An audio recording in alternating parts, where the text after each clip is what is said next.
pašvaldību vēlēšanu rezultātiem Jūrmalā. Precīzāk, sūdzība par Centrālās vēlēšana komisijas atteikumu pārbaudīt iespējamas nelikumības balsošanas procesā.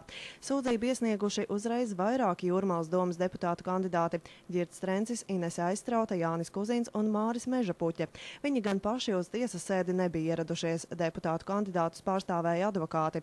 Sūdzības iesniedzēji bija fiksējuši vairākus balsu pirkšanas mēģinājumus Kauguros, kur vēlētājiem esot dalītas krējumu burciņas un citi labumi. Protokolos ir fiksēts, ka nāk iekšā cilvēki, un tātad komisijai saka, ka ārā notiek balsu pirkšana. Tas ir punkts 1. Punkts 2, ka ārā notiek aģitēšana, un tas ir fiksēts šajos konkrētajos protokolos. Kāds būs tiesas lēmums, vēl nav zināms, jo sēde turpinās. Iepriekš Centrālā vēlēšana komisija uzskatīja, ka balsu pirkšanas un priekšvēlēšanu aģitācijas pārkāpumu izmeklēšana tās kompetencē neietilpst. Par tiem ir jāziņo tiesību sargājošām iestādēm.